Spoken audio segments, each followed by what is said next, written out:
Hi guys, welcome back to Rejoice with Rejoice.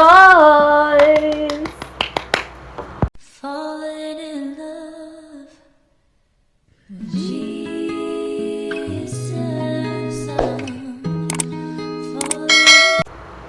So today I need us to move forward and all, but no, I'm still being held back by 1 Corinthians chapter 3. I didn't even continue after that.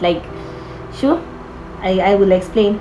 Either ways, so for today we're talking about 1 Corinthians chapter 3. I know from there we spoke about the previous video we spoke from verse 1 to 9, right?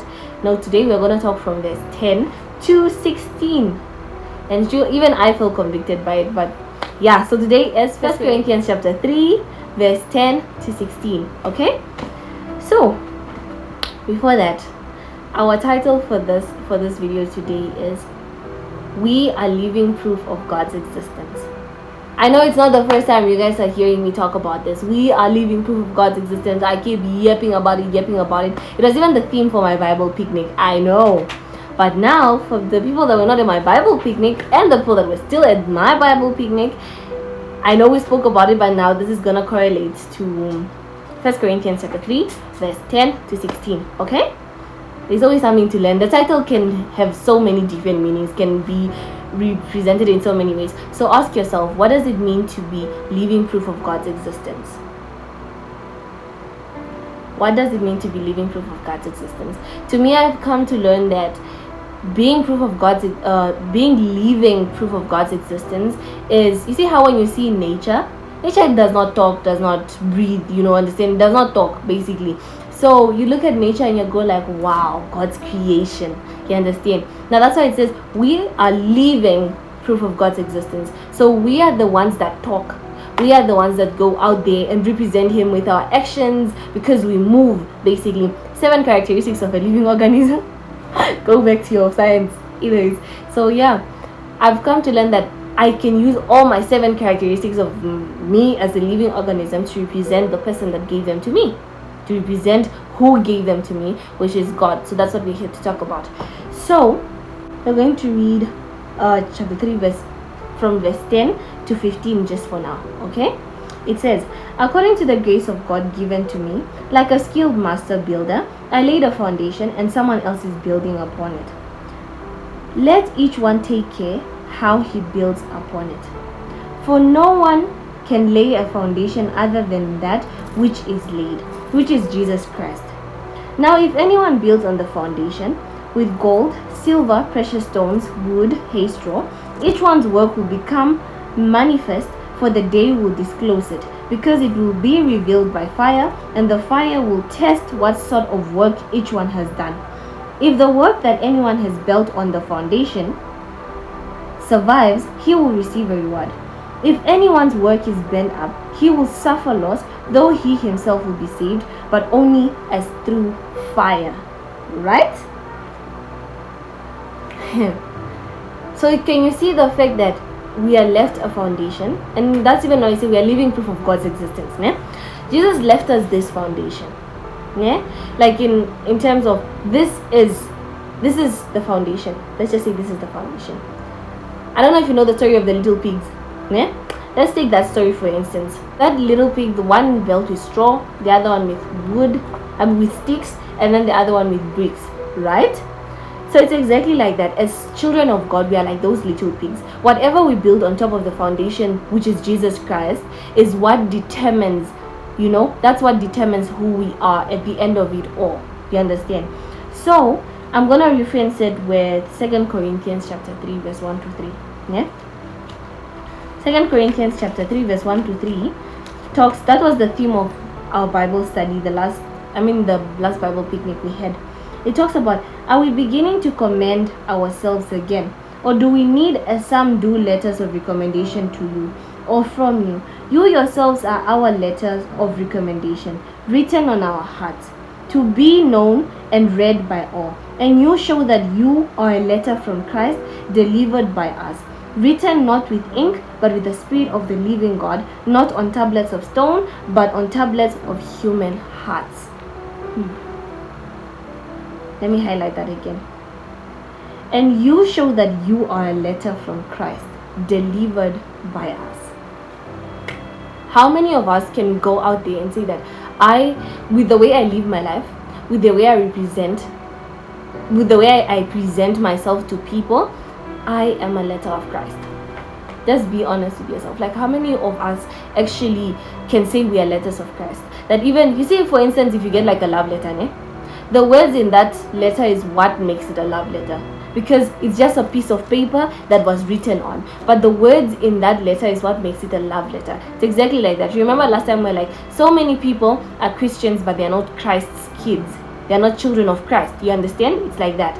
So how many of us are not just a piece of paper that has words on it, but we are a letter of recommendation? Any single time somebody sees us, they're like, I want to know why this girl is like this. I want to know why this girl is like this. And the moment they start searching why you are like that, it leads back to your creator. How many of us are like that? How many of us can say, that's why it even says letter of recommendation. How many of us are a letter of recommendation of Christ? How many of us can go out there and actually be so loud about God? And that is exactly why it's corresponding with the foundation that is being talked about in chapter 3, right? In chapter 3, verse 10 to 15, just for now. Yeah. It talks about how whatever comes at the end of the day, yeah, and you've built on that foundation. Are you the pig that built with straws and it was just blown away the moment the wolf came? The one that did with sticks and was blown away when the wolf came? Or the one with bricks that the wolf even got exhausted while trying to blow? Mind you, the wolf did not give up, but he kept blowing and blowing, but this house is still standing. Is that the house you are? Are you that letter of recommendation that you stand still even when storms come? And that is also bringing us to how we say we have unexplainable joy in God. Yeah? One thing about Jesus' story of sleeping on the boat, yes, he was sleeping in a storm and everything else, but it's unexplainable peace. Like, where was that peace coming from for you to be able to sleep in a whole storm? You understand? Yeah? So for me, let me give you a small testimony, right? So for me, yesterday we were traveling home, and then it was last year, I was traveling home, yeah, with the bus that we go with home. And then when we were between Katima and, I don't know if it's Katima, Divundu, I think it's Divundu, yeah. When we're there, it's like the Spirit was telling me, just like, Rejoice, pray, right? And I was like, sure, I already prayed for this whole journey. And Katima's road is very long. Katima to, like, it's very long. So I was like, I already prayed for the journey. Why am I praying for it again? Right? That's like, Rejoice, pray. And I was like, okay, cool. Let me just pray. I would just say, God bless. Even when I was going into prayer, I was like, I'm just going to say, God bless the journey again, you know? Until I just closed my eyes and I started praying. I'm like, God, please. With my scripted thing, what I wanted to say, tell me why my spirit just started praying. Like, it just started taking over. It started praying on its own, right? And I was like, shoo, why am I praying for all these things? I did not even understand what I was praying for at that point anymore, because I thought we were praying for the journey, right? And then we're in Divundu and I'm sleeping. I get like car sick, so it's like I love to sleep, because mostly when I'm traveling, because I get car sick. So that's my car sickness, sleeping. I can, even if it's a short journey, I will sleep. So I was sleeping, and then I was peacefully asleep, and then somebody, one of my friends, John, was like, Rejoice, do you know that, you know, he said something of like, Rejoice, you are sleeping even when the bus is burning. And I was like, what? And then he's like, yeah. And I wake up, there's no one on the bus, everybody is outside. So John came to come get me from the bus, because I was sleeping and now people were outside. So I wake up, I'm so confused. I go outside, I'm seeing people are arguing. They're like, no, then call the other bus, then what? And I'm like, what is happening? I look on my other side and I'm seeing fire extinguishers. They're like, the bus was burning basically. So I was like, what?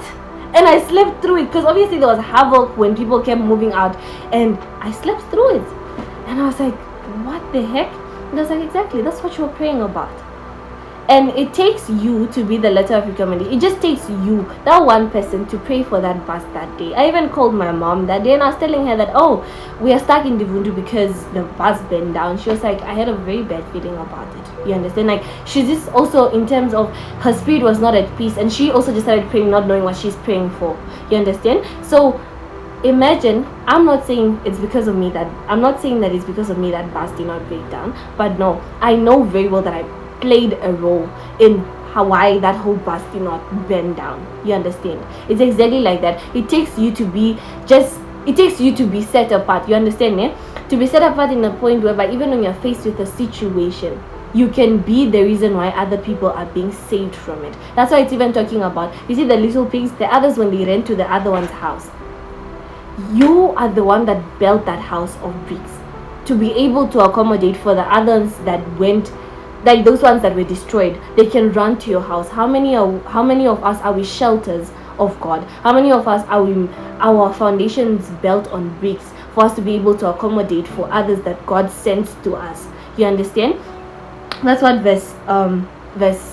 chapter 3 verse 11 to 16 is talking about. In 2 Corinthians chapter 3 verse 1 to 3, it's actually asking you the question, are you a letter of recommendation of Christ? That even when somebody meets you, they can say that something is up with this girl, because for me, even John was like, nah bro, like, why, how are you sleeping in all of this noise? But I was sleeping. I slept through such a chaotic moment, a catastrophic moment. So it's for you to ask yourself, how many of us can be able to tell somebody that it's because of the peace of the Lord I was able to sleep through the storm? Because what? God always prepares you for stuff, man. He always prepares you for everything. We are equipped. That's why he even says, always wear the full armor of God. The full armor of God is filled with many things. And it's for you to wear the full armor of God wherever you go. Because wherever you go, no matter what situation it is, that is your protective gear. That is your protective gear. So how many of us are always wearing the full armor of God, that even when somebody asks, like, why didn't that bullet go through, you say it's because I'm wearing the shield of what? Righteousness. You understand? So how many of us can say that? How many of us can actually say, I'm always wearing the full armor of God, and I'm a letter of recommendation for Christ? So that was our Bible study today. It was actually just, that's why it's even short. It's just to ask you, are you a letter of recommendation? Can somebody say that when people go like, no, I cannot be, let's just say for instance, somebody goes like, no, how does even somebody survive without taking weed, for instance? How does somebody escape their thoughts and whatever? Somebody can say that, Rejoice, go ask Rejoice, or go ask Naomi, go ask Tino, go ask, like asking you, like somebody can say, go ask Tino how she does it, go ask Rejoice how she does it, just for instance. So it's exactly like that. How many people can recommend you? That's the first question. How many people can recommend you? And when they recommend you, the people should go like, now why am I being recommended to Rejoice? And then what they find out is because Rejoice is a recommendation of Christ. So ask yourself, how many people can recommend you, and they will find out that you're a recommendation of Christ. Even if somebody right now is battling with, for instance, a weed addiction, and they go like, okay, how does somebody survive without taking weed? Like, how are you happy? You understand? How many people can say, go ask Rejoice how she does it? I'm also like, or how many people can just walk up to you and go like, how are you so how are you so jovial? How are you so joyful? And then you can say, it's the joy of the Lord. How many of us can say that? How many of us can be letters of recommendation of Christ? So yeah, that is our short Bible study for today. And go and read the book, evaluate yourself, go into deep places and ask yourself. Don't just be a letter of recommendation in some stuff. That's why it even says in verse 3, it talks about how you are put, for you as you are still of, no, sorry. Verse 3 says, And you show that you are a letter from Christ, delivered by us, written not with ink, but with the Spirit of the living God, not on tablets of stone, but on tablets of human hearts. You're not written with ink, you're written with the Spirit. So you have to represent God everywhere you go, because you are written with the Spirit. The Spirit does not have faces. The Spirit is not a chameleon. It does not turn blue when you're in a blue environment or green when you're in a green environment. No, it's constant 24/7. So how many of us are representing that Spirit? How many of us are representing the fact that I'm filled with the Holy Spirit? You understand? So yes, that is our short Bible study. Mwah. And don't forget to tell a friend, to tell a friend, to tell a friend, tell a friend, to like, subscribe, and remember, please tell me how you understood the verses in the comment section, so you help be a letter of recommendation to other people. Okay, I love you guys. Mwah.